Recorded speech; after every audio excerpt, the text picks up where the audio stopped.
Now student, हम इस वाले लेक्चर में पार्ट 7 को डिस्कस करते हैं और हमने प्रीवियस लेक्चर्स में पार्ट 1 से लेकर पार्ट 6 को डिस्कस किया था। तो अगर आपने वो वाली वीडियो नहीं देखी तो आप उस वाली वीडियो को भी देख सकते हैं। तो आइए पार्ट 7 की बात करते हैं। इंटीग्रेशन का एक सवाल है, लिखा हुआ है कि compute the definite integral by using basic property. देखो, एक तो बेसिक प्रॉपर्टी आपके पास ये होती है कि अगर आपके पास -a से a हो और आपके पास fx हो और dx हो, और ये जो fx हो ये बेसिकली एक इवन फंक्शन हो।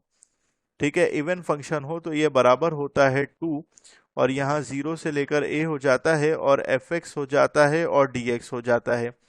ठीक है, तो इससे कुछ आसानी हो जाती है। जैसे मैंने 2 लिख दिया और यहाँ पे 0 लिख दिया और यहाँ पे मैंने π/2 लिख दिया। ठीक है, उसके बाद मैंने क्या किया, मैंने यहाँ पे लिखा बच्चों साइन एक्स और cos x और उसके ऊपर स्क्वायर और यहाँ लिख दिया dx। सही है। अगर फॉर एग्जाम्पल मैं एक 2 इधर लेकर आता हूँ, 2 का स्क्वायर जो है ना वो बेसिकली 2 का स्क्वायर लेकर आया हूँ मैं, तो 2 का स्क्वायर कितना होगा 4। तो मैं 4 से मल्टीप्लाई डिवाइड कर रहा हूँ, तो एक डिवाइड में भी आ गया आपके पास 4। सही है। तो मैंने यहाँ पे क्या किया, पहले तो एक प्रॉपर्टी लगाई, देन मैंने 4 से मल्टीप्लाई डिवाइड किया। सर 4 से मल्टीप्लाई डिवाइड क्यों किया? क्योंकि बेसिकली 2 साइन एक्स और cos x का फॉर्मूला होता है साइन 2x। सही है। तो ये 1/2 बन गया। ठीक है, और ये आपके पास क्या आ गया, 0 से π/2 आ गया, और यहाँ पे आ गया आपके पास साइन स्क्वायर 2x और dx। सही है। सर साइन स्क्वायर x किसके बराबर होता है? साइन स्क्वायर x बराबर होता है 1 माइनस कॉस 2x अपॉन 2 के।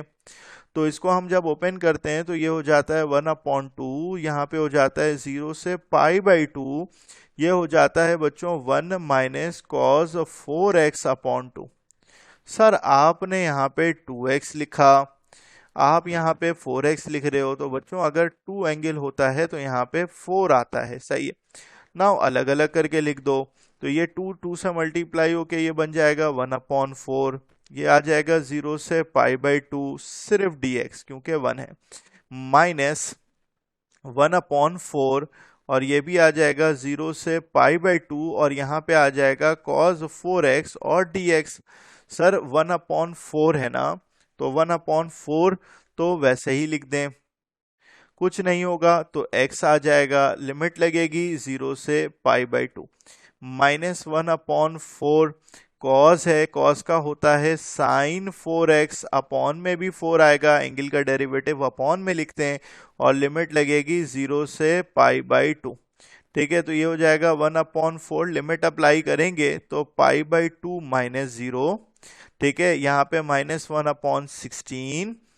सही है बच्चों, और यहाँ पे क्या आ जाएगा, यहाँ पे आ जाएगा साइन 4 π/2 माइनस साइन 0। ठीक है बच्चों, तो ये हो जाएगा आपके पास π/8 -1/16, और साइन ये 2π बन गया, तो साइन 2π भी 0 के बराबर होता है, तो 0। तो आंसर क्या आ जाएगा, π/8। नाउ इसी का एक और पार्ट आया, सवाल में लिखा हुआ है find the area above x axis, ठीक है, फॉर द फॉलोइंग कर्व और बिटवीन द गिवन ऑर्डिनेट्स। सही है। उसके बाद हमने क्या किया, एरिया जो होता है वो बराबर होता है a से b एफ एक्स और डी एक्स। सही है। तो a से b का मतलब हो गया कि a की वैल्यू 0, इसकी वैल्यू है हमारे पास π/3, और उसके बाद यहाँ पे 6 को बाहर लिख दिया, यहाँ पे क्या लिख दिया, साइन स्क्वायर एक्स और dx। Sir sine square x का हमने पीछे भी फॉर्मूला भी डिस्कस किया ना, 6 और लिमिट लगेगी, सॉरी ये हाँ लिमिट है 0 से π/3, ये हो जाएगा 1 माइनस कॉस 2x, अपॉन में आपके पास क्या आएगा 2, और ये हो जाएगा dx। ये 2 बाहर जाएगा तो यहाँ पे आ जाएगा आपके पास 3, और ये हो जाएगा 0 से π/3 और dx -3, 0 से π/3 cos 2x और dx। ठीक है, लिमिट अब सॉरी पहले इंटीग्रेशन करो ना, 3 और यहाँ पे आ जाएगा x, लिमिट लगेगी 0 से π/3। ठीक है बच्चों, माइनस हमारे पास -3 है, cos 2x को करेंगे तो हमारे पास क्या आ जाएगा, साइन 2x आ जाएगा, और लिमिट लगेगी 0 से π/3। सही, और अपॉन में हमारे पास 2 भी आएगा, तो ये हो जाएगा 3, और यहाँ पे हो जाएगा पाई/3 - 0 -3/2, और यहाँ पे हो जाएगा आपके पास sin 2 पाई/3 और माइनस साइन जीरो तो किसके बराबर होता है बच्चों, 0 के बराबर ही होता है।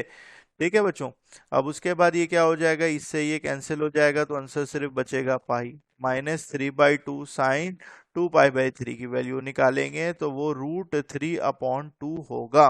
तो इसको फर्दर हम सिंप्लीफाई करेंगे तो यही हमारा रिक्वायर्ड आंसर आएगा।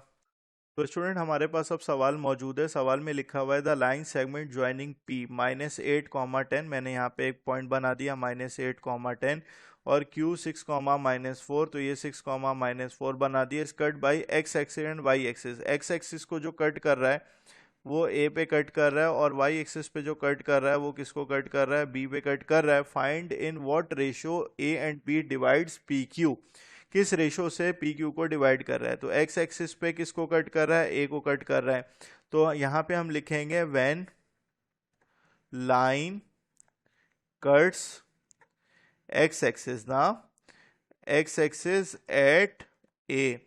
तो एक्स एक्सिस पे कोई लाइन कट करती है तो वाई क्या होगा, 0 होगा। तो फॉर्मूला क्या होगा वाई का, वाई का फॉर्मूला होता है बच्चों m1y2 प्लस m2y1 अपॉन में आपके पास क्या आता है m1 प्लस m2। y की जगह पे 0 रख दिया, ये वाली पूरी चीज उस तरफ जाके 0 हो गई। m1 वैसे ही लिखा, y2 की जगह पे मैंने -4 लिखा, m2 वैसे ही लिखा, y1 की जगह पे मैंने 10 लिखा। इसको फर्दर मैंने सिंप्लीफाई किया तो 4m1 बराबर आ गया 10m2 के। तो m1 अपॉन m2 की वैल्यू आ गई 10/4। जो हम फर्दर सिंप्लीफाइड करते हैं तो 5 और 2 आ जाता है। तो इसका मतलब है m1 रेशो m2 की जो वैल्यू आ गई वो आ गई 5/2। सही है बच्चों। इसी तरह हम क्या करेंगे, दूसरे वाले पार्ट के लिए सॉल्व करेंगे जो कि क्या है, बी है। तो बी के लिए हम कैसे सॉल्व करेंगे, फिर हम लिखेंगे when line cuts Y axis at B. जब लाइन वाई एक्सिस को कट करती है तो x क्या हो जाएगा, 0। तो अब x का फॉर्मूला लगाएंगे m1 x2 m2 x1 upon में आपके पास क्या आएगा m1 प्लस m2। x की जगह पे मैंने 0 रख दिया, ये वाली पूरी चीज उधर जाके 0 हो गई। तो अब देखेंगे कि m1 x2 plus m2 x1 इसकी वैल्यूज को पुट करेंगे। तो इसकी वैल्यू को मैंने पुट किया तो मेरे पास यहाँ आया 6, यहाँ आया -8। तो इसका मतलब है 6m1 बराबर हो जाएगा 8m2 के। सही है बच्चों। उसके बाद हम क्या करेंगे, m1 अपॉन m2 की वैल्यू निकालेंगे तो 8/6 हो जाएगा। ये फर्दर सिंप्लीफाई होगा 4 और 3, तो m1 रेशो m2 की जो वैल्यू आ जाएगी वो आ जाएगी आपके पास 4/3। तो this will be your required answer. तो मुझे पूरी उम्मीद है आपको ये वाला पार्ट भी बहुत अच्छे से समझ में आया होगा। चलो अब नेक्स्ट पार्ट जो है हम अगली वीडियो में करेंगे। जब तक के लिए अल्लाह हाफिज।